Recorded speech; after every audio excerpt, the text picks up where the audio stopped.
On November 8, 2013, a typhoon named Yolanda has set foot on eastern Visayas, running about 195 miles per hour and with the wind gust of 235 miles per hour upon landfall, and creating a 13-feet storm surge and affected the lives of many, and set foot as the strongest tropical cyclone ever recorded. Many lives was affected by this devastating phenomenon and killed more than 6,000 people, affecting more than 16 million lives, which destroyed 70% to 80% area that Typhoon Haiyan have gone through. Homes, lives were on a critical edge. Food were affected and in need by 2.5 million people living on the area that Typhoon Haiyan have gone through. Because of this devastating disaster, Typhoon Haiyan created a traumatic event to the people of Eastern Visayas, especially on Leyte and Samar. I am making this video to you guys to remember and never forget what happened on this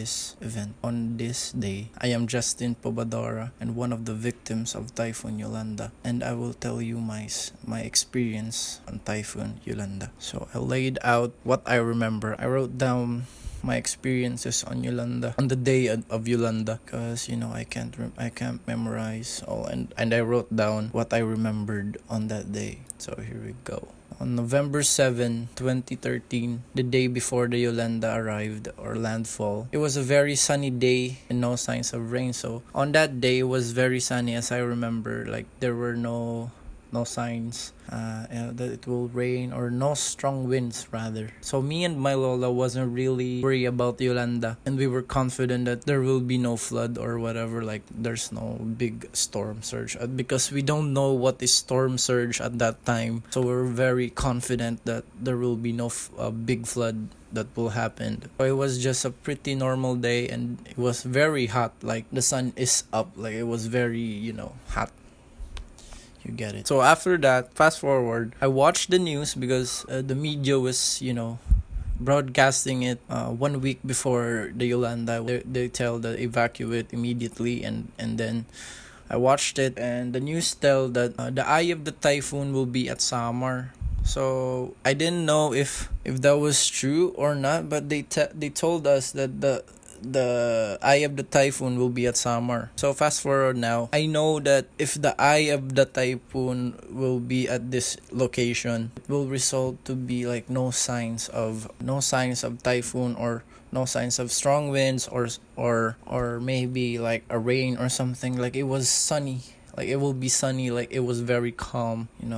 So okay, back to the story. So me and my lola, including my sister, is very confident that this will be another bagyo. So this will be another storm, and that will go by, because we are very used to having a bagyo every year. So we are very confident that it will be another bagyo for the months of October, November and December. We are very used to getting bagyo every year, so that's why we're very confident and not worrying about Typhoon Yolanda.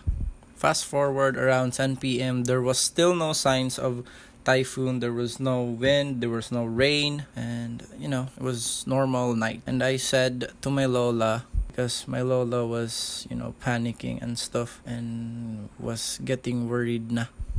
So I said to my lola, "Direga dito bagalitot normal na bagyo.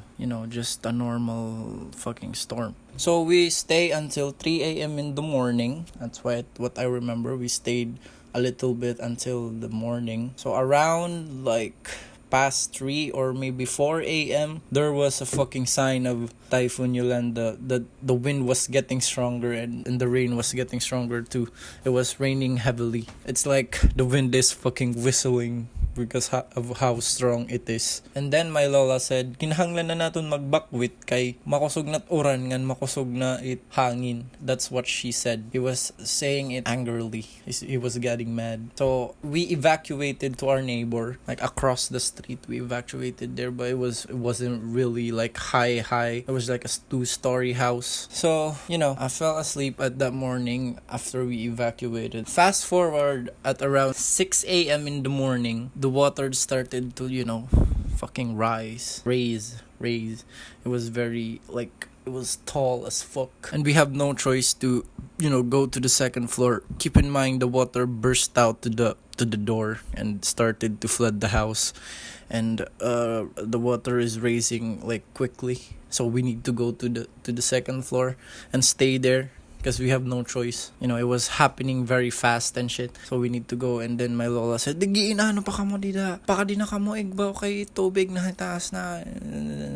We go to the second floor quickly and we stayed there and praying that the water will not reach us because it was flooding. It was flooding very quickly. And I was crying, bro. Like I am in tears, man. Like I am praying to God, like, please don't do this. Like if the water reached us, we will surely die.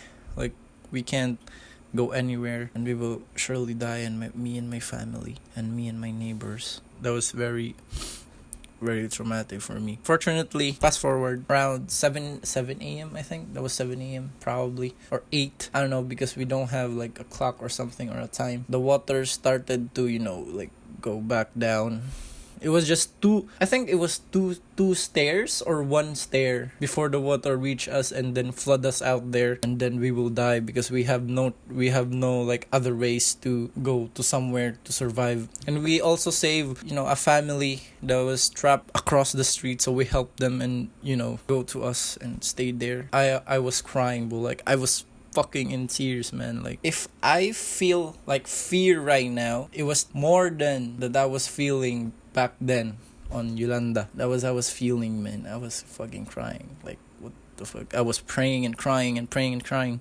Fortunately the water started to calm down and go back down, and then that's why we survived. We are very fortunate, bro. Like fucking fortunate, because across the street, like the whole street of Del Pilar, that's where I lived in downtown area, was like a fucking sea, man. Like it was like a dagat, kumbaga. The current was strong. Like it was just fucking scary as shit. Because I don't know, man. I don't know how to explain this, but I felt like I was gonna die. We were gonna die, and I don't know how to like make a solution to give us hope. We're not gonna die. That we're not gonna die. But thankfully, in God's name, we were fortunate and the water started to calm down. After that flood, after the storm surge, I just went out and looted some ice cream. I don't know why. Like it was very odd for me. Keep in mind, I was 9 years old at that time, and just eating ice cream while walking across the street. It's like eating, like with my hands like this, just eating it. I don't know. It was a big bucket of ice cream, and I was eating it. I don't know why. It just made me feel like better and made me forget what happened for a moment, and I was just enjoying my ice cream. I don't know. And then once I arrived at our house, I saw a soldier carrying a little girl who's been dead, and I thought of it like she was just sleeping, and I didn't even know if she was dead. I didn't think of her that she was dead, and she was just sleeping because of what happened. And I don't know, man.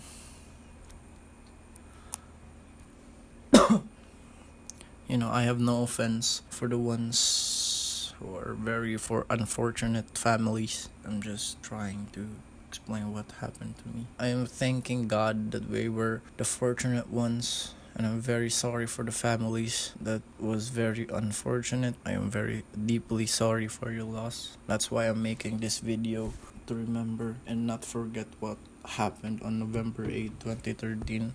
The lives that were killed by this typhoon, man. Personally, fast forward like 5 years after the Yolanda, I still get like traumatic, PTSD, post-traumatic syndrome disease. I still get those whenever it starts raining, like strong rain, like heavily raining. I'm fucking PTSDing on this shit, man. Like I'm panicking and stuff, I don't know. I can't do nothing about it, but rather to move on. That's why. So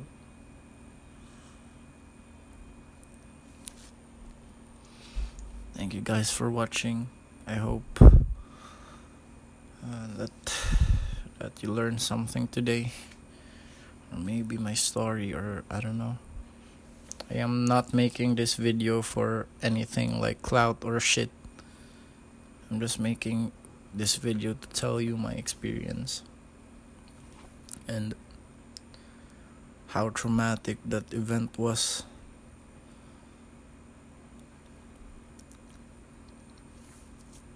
Fuck. I have no offense or offending anyone in this video.